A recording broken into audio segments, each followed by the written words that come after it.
Bismillahirrahmanirrahim. Assalamualaikum warahmatullahi wabarakatuh.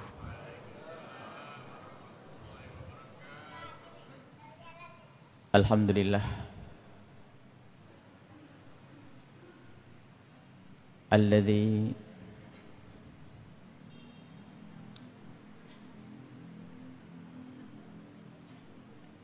ja'ala li ahibbaihi auladan salihina yad'una lahum fi hayatihim wa ba'da mamatihim. Alhamdulillah alladzi an'amana bi ni'matil mahabbati lil auladi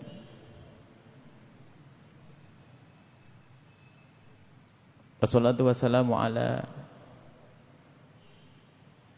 afdalil murabbina wa akramihim habibi rabbil alamin habibina wa syafi'ina wa maulana sayyidina Muhammad wa ala alihi wa ashabi ajma'in. Allahumma ya rabbana kama wafaqta li ahli al-khairi al-khaira fa wafiqna ila al-khairi.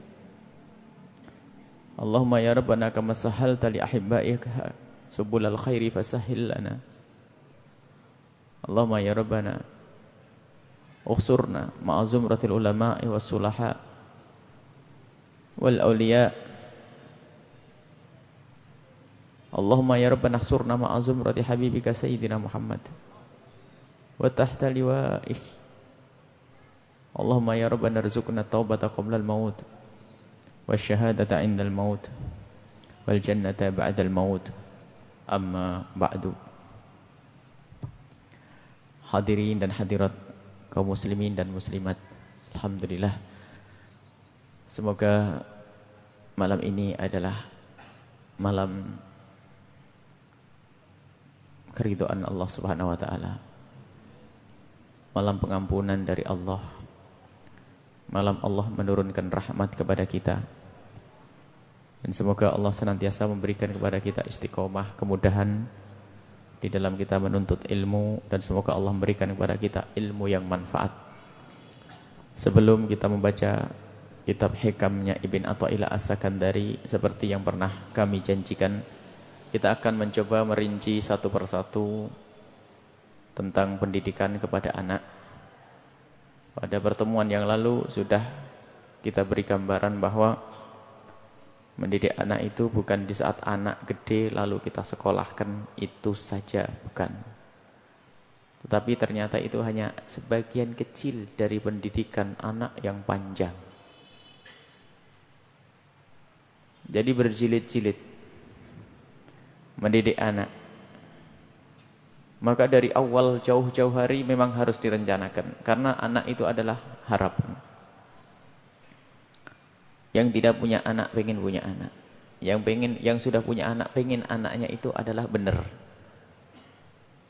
Kalau tidak punya iman pengen anaknya nanti mengabdi di saat ia tua. Yang tidak punya iman. Yang punya iman pengen anaknya itu menjadikan sebab kebahagiaannya di dunia dan di akhirat. Anak. Ada pendidikan yang sudah kita sebutkan, kami isyaratkan bahwa ada pendidikan anak sebelum anak itu terlahir. Pendidikan di saat anak di dalam kandungan sampai anak terlahir. Pendidikan di saat anak baru lahir. Pendidikan di saat anak mulai berbicara. Pendidikan di saat anak sudah mulai akil balik.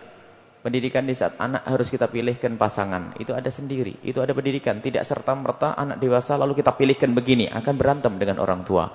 Ini ada pendidikannya. Kalau salah, salah. Dan nanti terakhir adalah na'udzubillah. Pendidikan di saat anak melakukan satu kesalahan. Apa saja. Pelanggaran besar. Keluar dari jalur yang benar. Itu pun kita tidak boleh lepas, ada pendidikannya. Baik, pada malam hari ini kita akan mencoba menghadirkan pendidikan anak sebelum terlahir. Sebelum anak itu ada, harus kita beri pendidikan. Sebelum ada. Jauh-jauh. Ini yang pernah diisyaratkan oleh Sayyidina Umar ibn Khattab. Bukan diisyaratkan, ditegaskan oleh Sayyidina Umar bin Khattab. Suatu ketika ada seorang anak mengadu kepada khalifah, "Ya khalifah, apa kewajiban seorang bapak terhadap anaknya sebelum anak itu hadir?"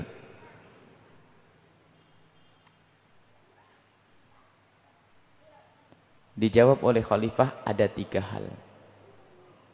Salah satu di antara 3 itu adalah, dan ini yang pertama, dikatakan oleh Sayyidina Umar bin Khattab, kewajiban seorang tua kepada anaknya sebelum anak itu terlahir adalah memilih ibunya. Ini kalau bapak. Jadi kewajiban bapak ini adalah memilih ibunya.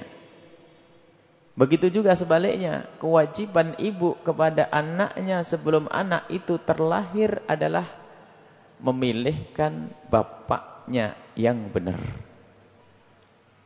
Sebab kalau seorang wanita di saat memilih seorang suami, itu artinya ia akan mengangkat seorang imam yang akan mengatur rumah tangganya. Jika salah ia memilih pemimpin, maka dia akan dibawa kemana nanti.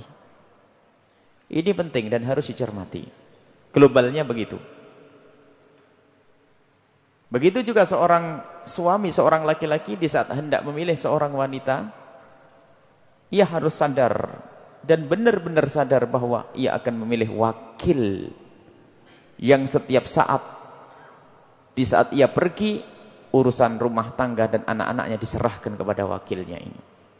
Kalau wakilnya pengkhianat, culas, tidak benar, maka ketahuilah, semua, bukan saja benda hidup, anak-anak yang rusak, tapi bisa saja barang-barang yang ada di rumah pun bisa hilang. Karena wakilnya tidak benar. Ini penting sekali. Akan tetapi dari itu semua, ini sebelum menikah ini ada 3. Pertama, pemilihan pasangan ini ada ilmunya. Memilih pasangan ini muqaddimah dari mendidik anak. Yang kedua adalah di saat pernikahan, ini ada makna pendidikan untuk anak. Yang ketiga di saat anak berada di dalam kandungan. Ini semua harus kita cermati satu persatu. Barangkali ada di antara kita yang sudah punya anak, gimana? Saya terlanjur. Baik, kalau Anda sudah terlanjur punya anak, alhamdulillah. Berarti, tapi kita harus memberikan pendidikan kepada anak-anak kita nanti ke depan harus benar. Tetap dibutuhkan.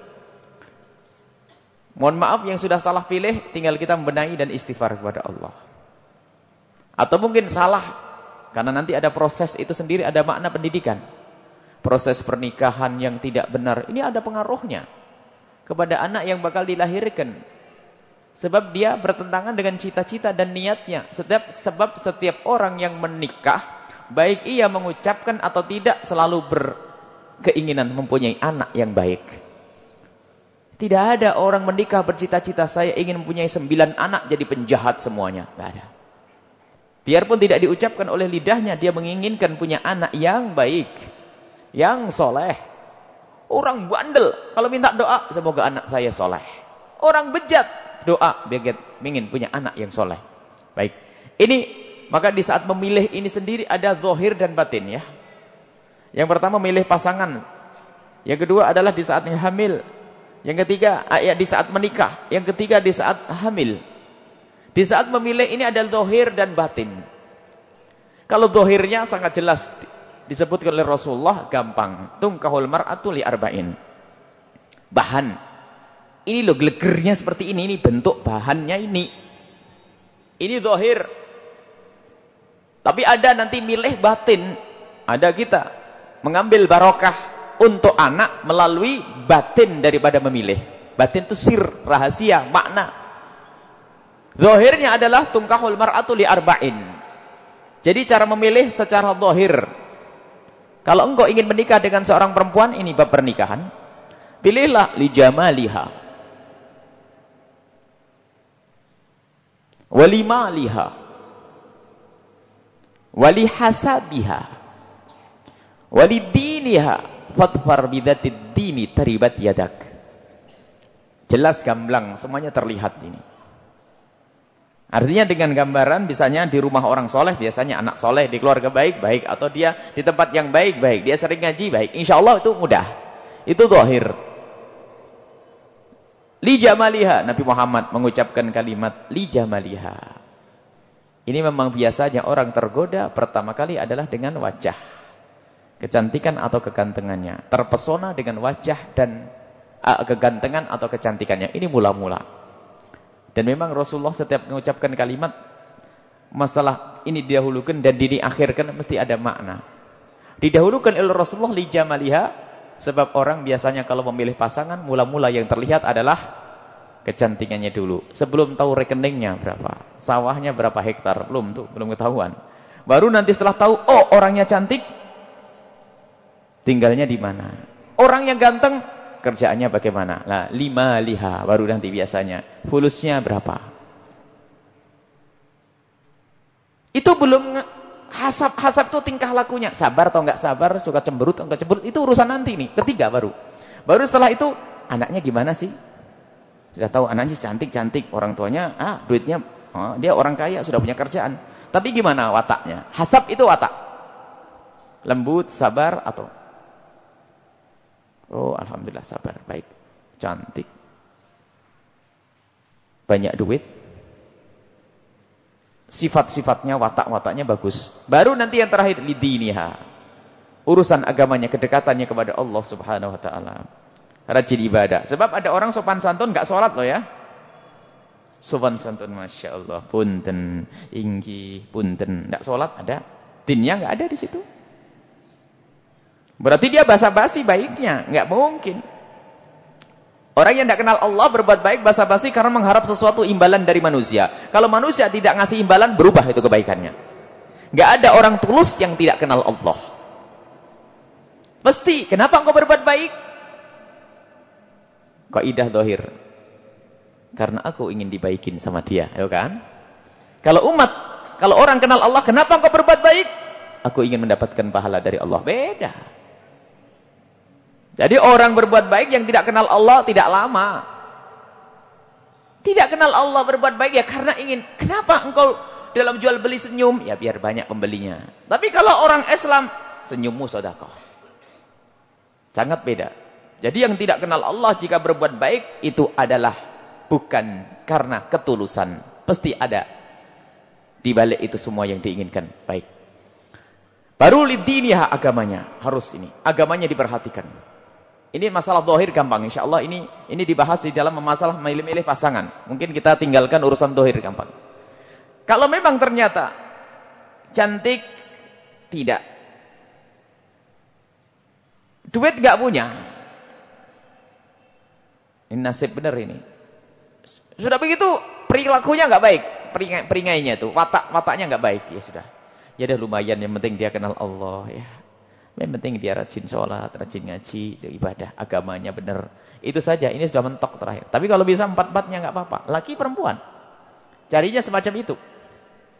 Baik, ini masalah zahir. Jadi fadhfar bidadid dini, tapi utamakan yang agama. Jangan sampai agama kau tinggal, kau ambil kecantikannya. Jangan sampai agama kau tinggal, kau ambil kekayaannya. Pasti bangkrut ini orang. Kalau ada orang menikah dengan seseorang karena kekayaannya, dihinakan oleh Allah. Masuk rumah itu dalam keadaan hina. Tidak punya pendapat. Karena apa? Takut saya diusir, takut saya dicerai, takut saya di ini. Karena hina masuk rumah itu.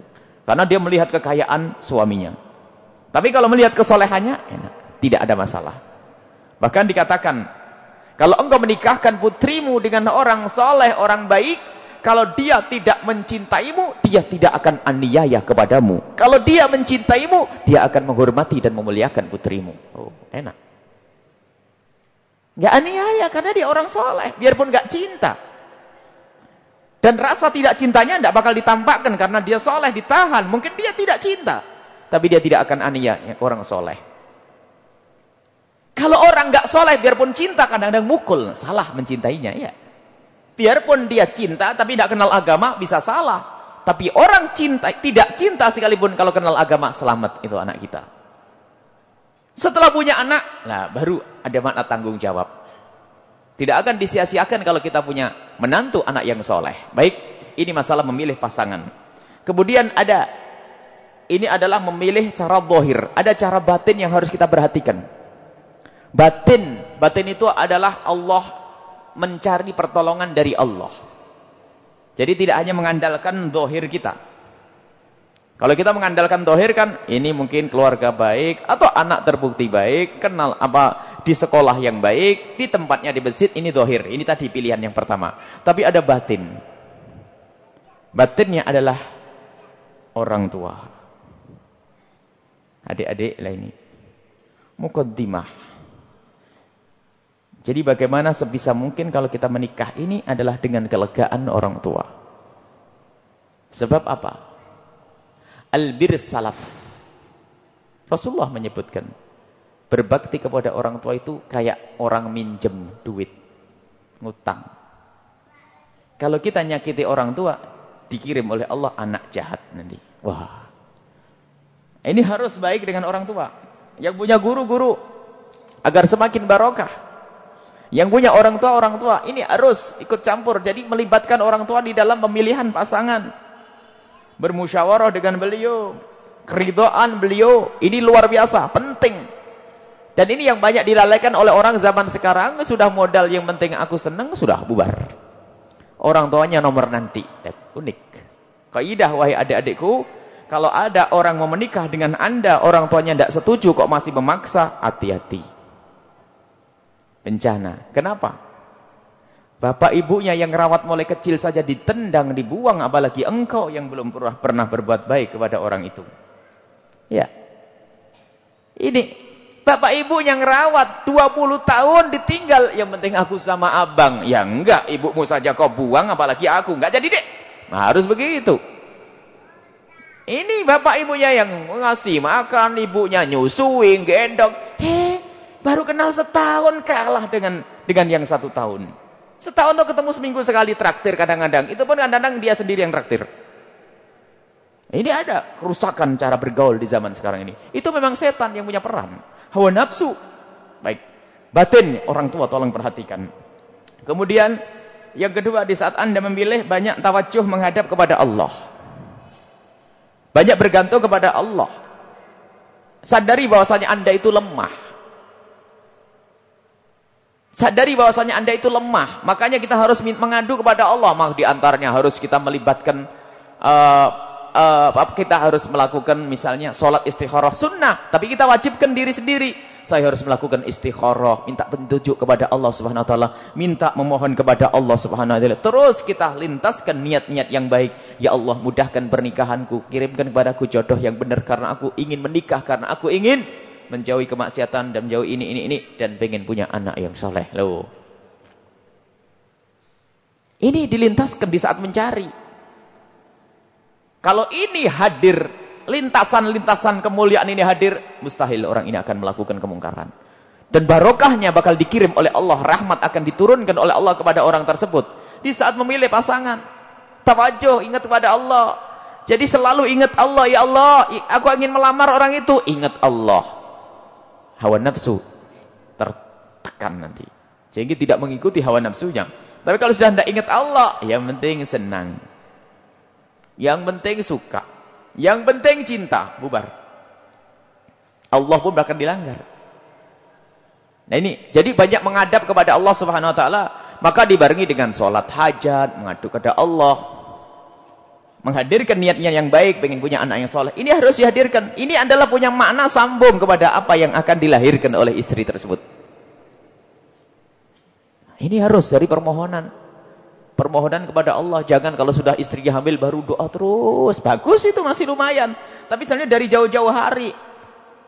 Lawang orang pengen punya rumah saja merencanakannya, kadang-kadang belum nikah. Ini memang bukan rumah begini. Jauh-jauh hari itu. Pengen rumah di tempat ini, saya pengen rumah di pinggir sawah yang ada air mengalir di belakangnya. Jauh-jauh hari itu. Ini urusan anak tidak pernah direncanakan. Anak ini lebih penting untuk kita rencanakan. Yang tidak merencanakan akan dikagetkan. Dikagetkan nanti. Baik. Yang ketiga. Kemudian setelah itu, yang kedua. Yang ketiga, mungkin kita ringkas saja. Maknanya seperti itu. Kita banyak ngadep kepada Allah. Jangan mengandalkan nih. Kadang baik menurut kita, tidak baik menurut Allah. Dan kadang jelek menurut kita, tapi baik menurut Allah. Kadang Masya Allah saya kok tidak serak sama orang itu, tapi baik untuk Anda. Asa antakrahu shay'an wa huwa khairul lakum. Barangkali engkau membenci sesuatu, tidak suka, ternyata sesuatu itu baik untukmu. Ada. Maka kalau sudah orang banyak menghadap kepada Allah, bergantung kepada Allah, selamat di dalam memilih pasangan. Untuk ini tujuan anak nanti. Anak. Jadi ini batin. Jadi sekali kita tawajuh ngadep kepada Allah, maka Allah memberikan pertolongan. Allah tahu kenapa kok dia ngadep terus minta suami yang baik, suami yang baik. Karena pengen mendapatkan anak yang soleh, dikirim oleh Allah. Yang ketiga adalah memperbanyak rasa takut. Rasa takut kepada Allah. Sehingga tidak akan melanggar, sebab kemaksiatan yang dilakukan sebelum menikah ini muqaddimah ya. Menuruti hawa nafsu. Apalagi sampai naudzubillah melakukan yang namanya zina dan sebagainya. Itu artinya memang tidak berangan-angan punya anak soleh. Adakah orang berzina lalu di saat berzina ingat, ya Allah berikan aku anak yang soleh? Tidak ada. Dengan berzinaan. Karena dengan kemaksiatan itu artinya sudah dia tidak butuh dengan anak soleh. Dengan kemaksiatan yang dilakukan sebelum pernikahan itu. Sebenarnya dia tidak mikir lagi bahasanya aku, yang penting aku senang anakku setan, setengah setan atau sempurna setan, itu gak penting. Nah, yang penting aku senang, hawa nafsu. Jadi rasa takut kepada Allah perlu dibangkitkan di sini. Astagfirullah, banyak astagfirullah. Mungkin namanya godaan anak muda sekarang, apalagi tontonan macam-macam. Godaan luar biasa. Hadirkan istighfar, astagfirullah, astagfirullah, astagfirullah. Menyesal kalau kita melakukan dosa. Tidak ada yang tidak dosa.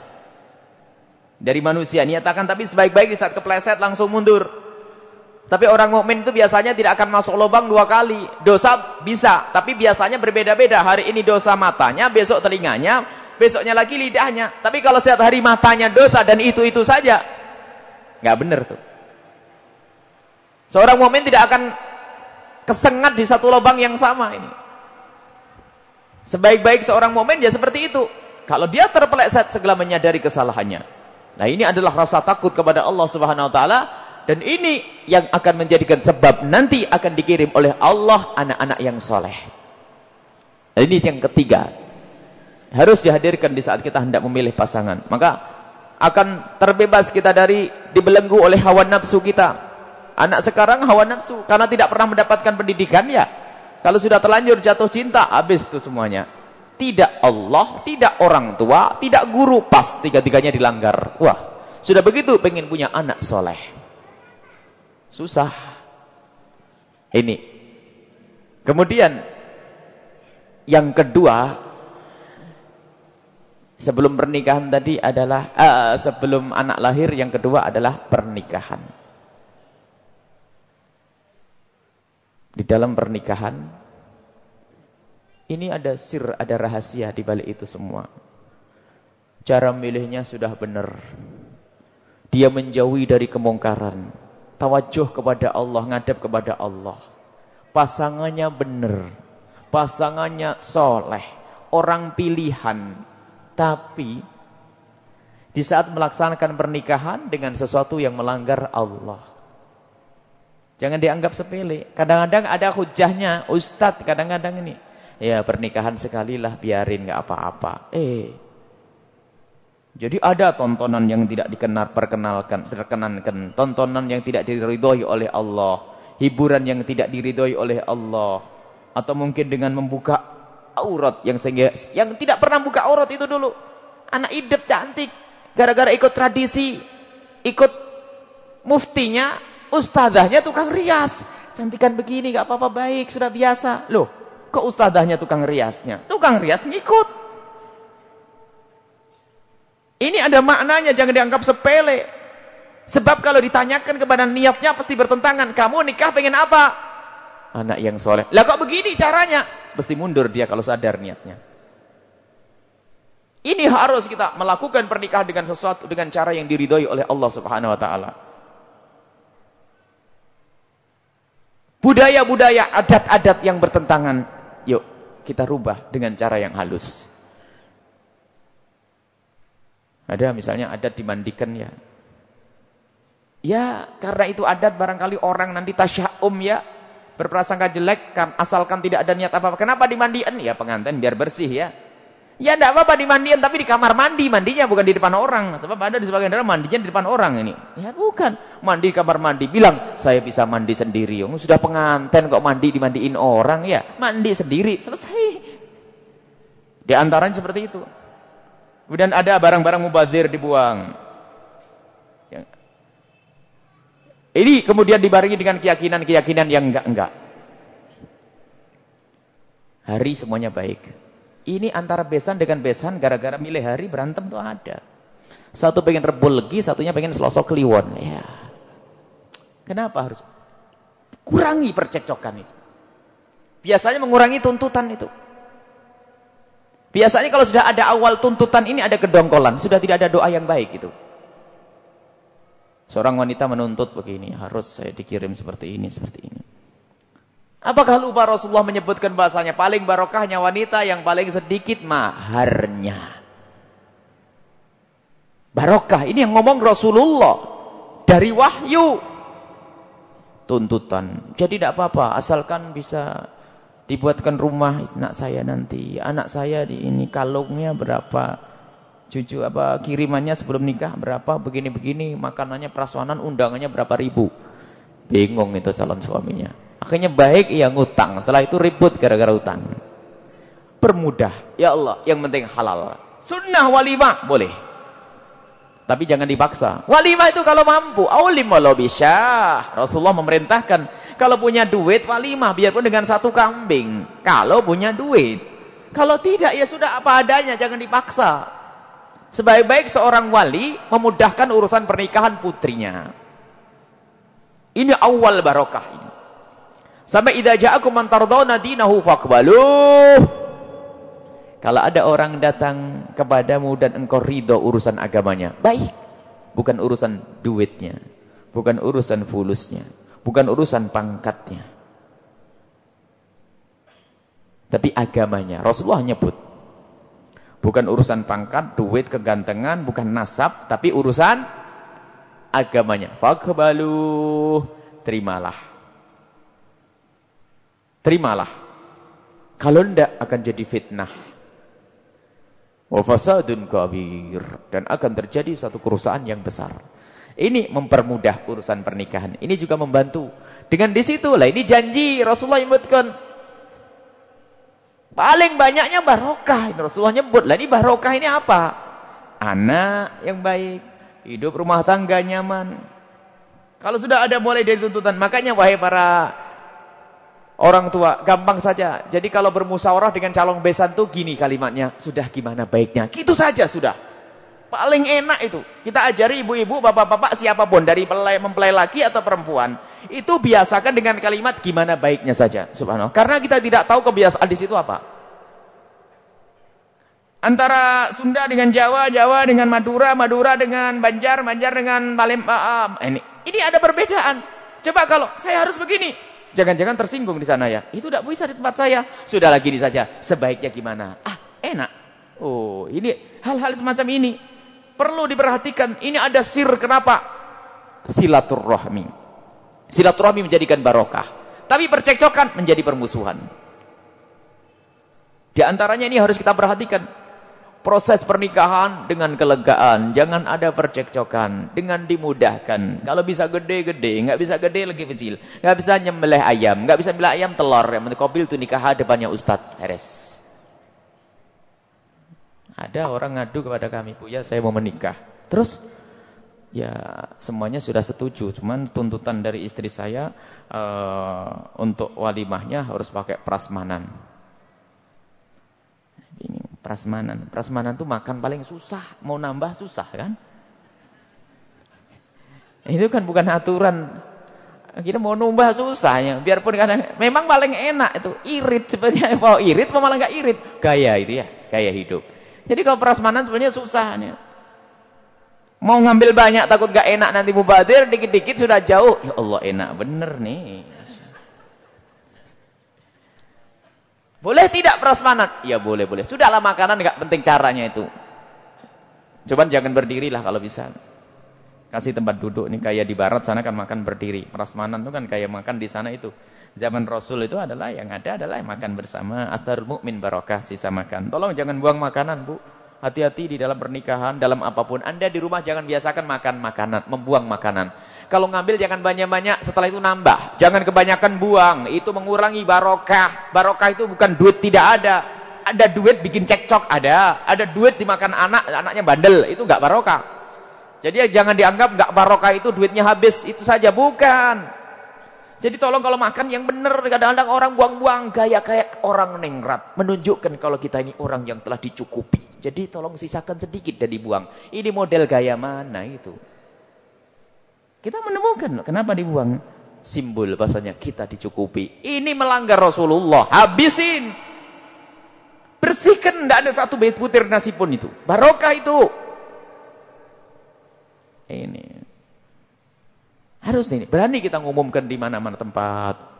Ini pun habiskan makanan. Kalau nggak bisa ngambil, kalau nggak habis jangan ngambil banyak-banyak. Ini terjadi dalam proses pernikahan itu ada hal-hal yang semacam ini harus diperhatikan.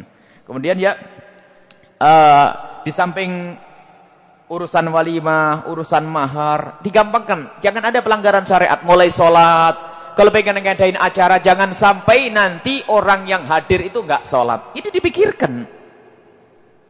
Coba kalau resepsinya habis duhur, sudah begitu pengantinnya terlambat, jam 3 baru keluar, orang sudah nunggu di situ, menyaksikan pengantin 1,5 jam, jam 5.20 baru keluar, sholatnya di mana?